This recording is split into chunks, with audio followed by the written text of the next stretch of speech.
Good day, YouTubers. How you doing today? This is Rick Smishek with Smishek's Custom Baits. Welcome back to our channel. Thank you for watching. We're getting new subscribers almost every day. Thank you again. If you're clicking that subscribe button, or if you have clicked it, thank you.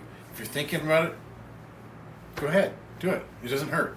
All right, today we're going to be making one of the hottest colors in bass fishing right now, Firecraw. It's mostly a springtime color, but that's okay. It's when the crawdads are molting and they're changing colors and whatnot. So, but it's turned out to be a pretty hot color for. I think it was the Z-Man chatterbaits, the chatterbaits were the first ones, I think, maybe. But anyway, that's a real popular bait in Firecraw. In fact, a lot of places sell out. So if you're looking for some Firecraw, right? Let's take a look.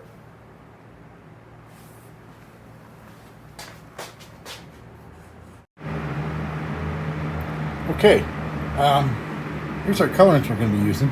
For the top with the reddish color, we're going to use our scarlet red here, along with just a couple drops of the couple drops of the black. There it was, being done again, looking over the camera. And then we're also going to use some of this 035 black glitter. And I'll use quite a bit of the black glitter in there compared to what I usually do for any one color. But for the bottom, I'm going to use this orange from Dead on Plastic. And then we're also going to, because it needs to be a burnt orange, we're going to use some of this black, our favorite color, right? And then for the glitter, we'll use the 015 gold in the bottom side. All right, let's go ahead and grab, the plastic is hot. Go ahead and grab the first cup. All right, here we go. And you can see those fumes coming off of it. When I'm not shooting a video, I generally am wearing a respirator. So, but with the video, I make sure the fan's going, have plenty of ventilation. But even with the respirator, oops, sorry, I bumped the camera there. But even with the respirator, I still try to make sure that I have plenty of ventilation, because sometimes people come in the garage, okay, and they don't need to get bombarded with the fumes. Pardon me. All right, let's go ahead and get started here. We're going to put in some of this scarlet red.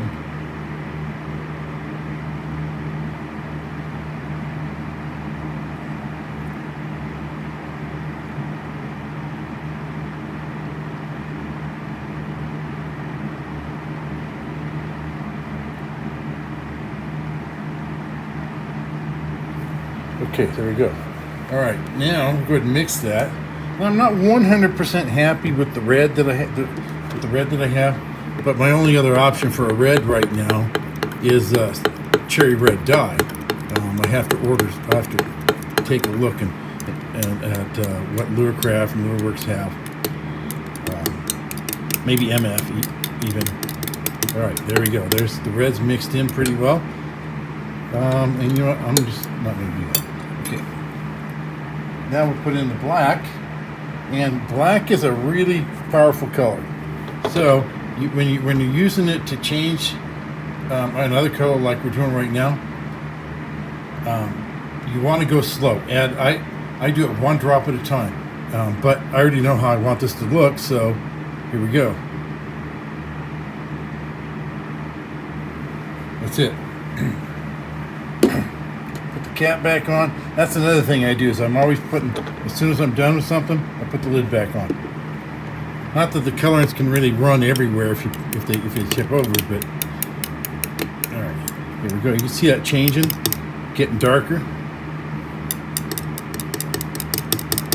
And that's what we want. We want a dark red, yeah, there we go. Look at that. Nice. And guess what I forgot to grab today? You guys know, folks know I always forget something, so I forgot to set up my measuring spoon.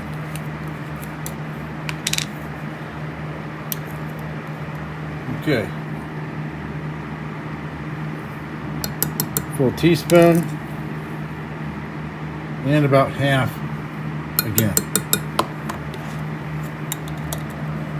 Usually I just use the most I'm using is about 1/4 of a teaspoon in any given 8 ounces of plastisol. And then if I want more glitter, I will add a different color. A lot of times if I'm adding more than 2 colors of glitter, I'll make some of the colors not as much, like an eighth of a teaspoon or something. All right, and check that out. That's gonna be that top half. And see, we have a little lump there, but that'll get, when we reheat this, bring it back up to temperature, it'll be great. It'll be all gone. All right. Now let's get the other one out, and we'll make this.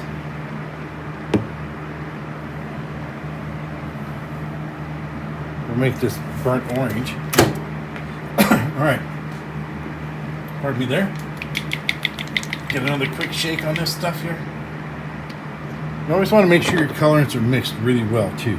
It's just like your plastisol. You don't want to, if it's not mixed well enough, when you use it, the top part and the bottom part of the containers aren't the same if it's not mixed well.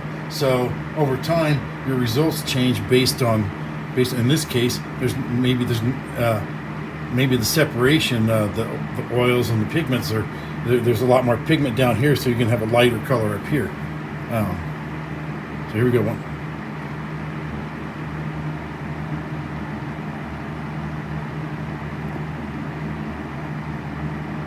This one here kind of ran out a little bit. So you know what? I think I'm just going to squirt a little bit in it. That should be funny. Just mix it real quick. It's kind of hard to count when it's kind of squirting like it was. It's running out.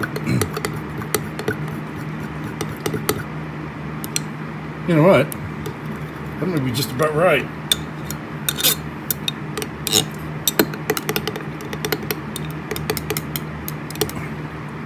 Good mix there. Yeah, that's nice. That's pretty nice. Okay, now we need to make it burnt. So we're gonna go back to our trusty black. And this time, last time in the other color we only used the red. We used 2. This time, in order to get the level of burnt that we want, we're going to drop 3. Very powerful color, very dangerous to use because, well, if you put in 4, you can never take that 4th one out. Here we go. Here comes our burnt orange.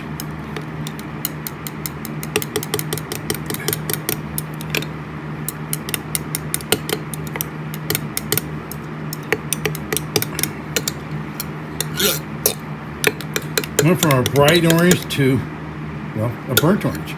I almost said a butt ugly orange, but well, I would be wrong if I said that. But by itself, it's not real great looking, is it? I'd never paint a room in my house that color, that's for sure. But as a fishing lure, it's a totally different story. All right, so here comes our glitter.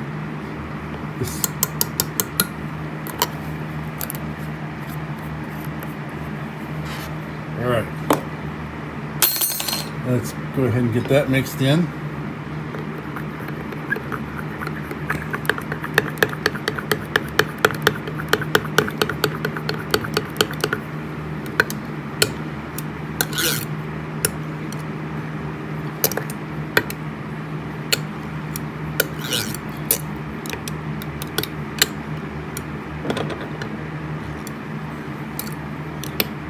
There we go. How's that? Again, we're gonna have a couple lumps in there because I scraped this. See that stuff there? But since the other one has it also, no big deal. We'll just go ahead and get them both heated up, and we'll be back ready for the shot here in just a minute. Okay, we got the plastisol temperature, so let's go ahead and take the shot on the molds.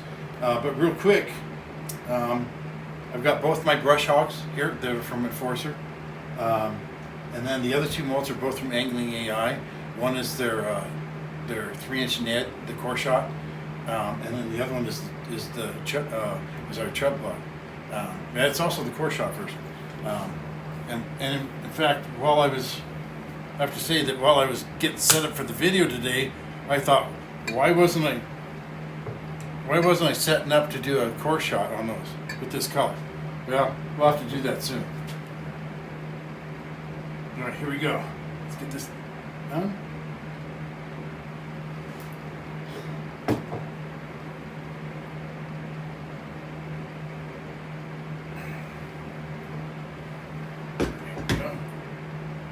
Neds. There's 10 of these. Basically shoot a whole bag at a time in one mold. Alright, there's the chub bugs. They're full. Okay. Top off that screw.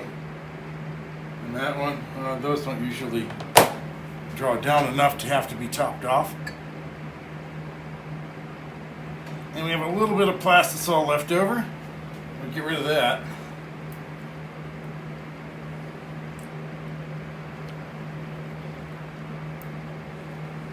But you know what? They can just go in there. What am I doing? All right, that's good enough for now. Okay. Well, we have just a minute here before the molds are ready to open.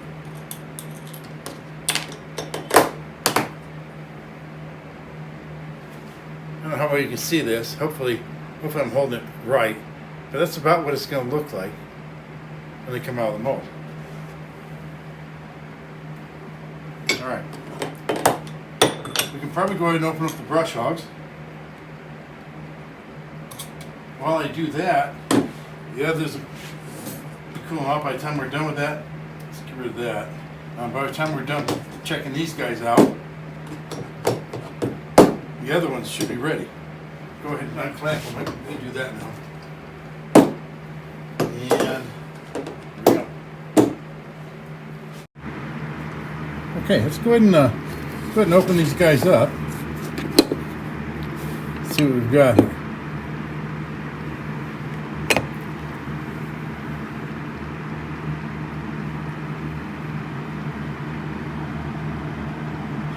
Bob's your uncle. There you go, Firecraw. And like I said before, I'm not 100% happy with the red yet, and so I'll probably do some tweaks in the future, but that's pretty awesome. I like that. And here's the other brush hog. Okay.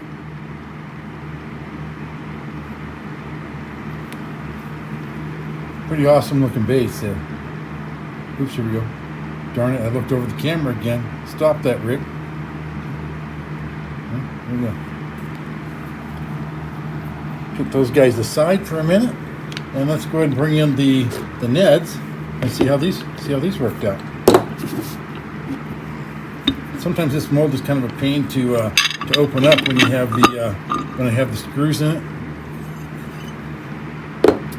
All right, let's check out that side. Huh? How does that look? Oh, look at that.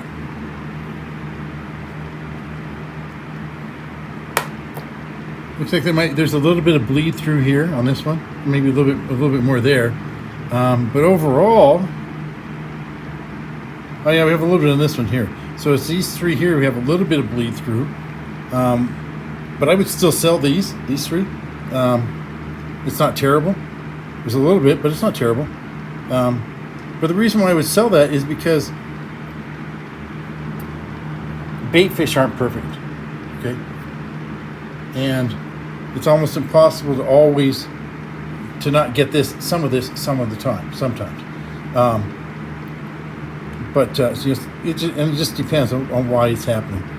But yeah, those are pretty awesome baits there too.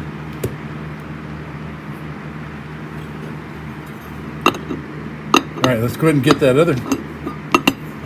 let's get the last mold over here.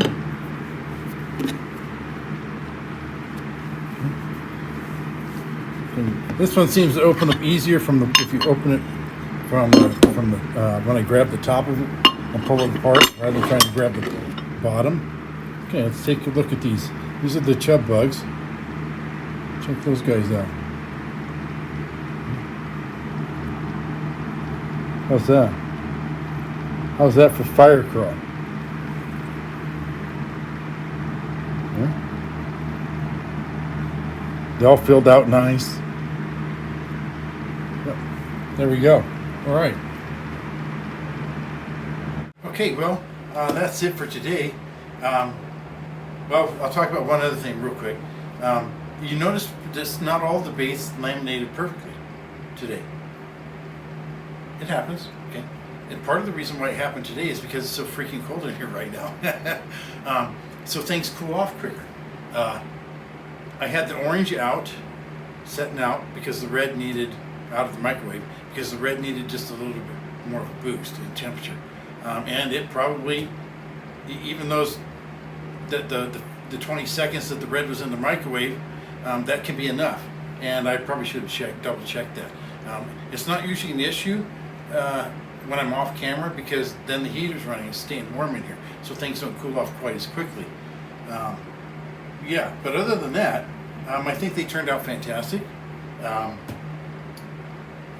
And wanting to do a little bit different, something different with the red. I'm not 100% happy with the red yet, but maybe I should be. I don't know. I'll take a look.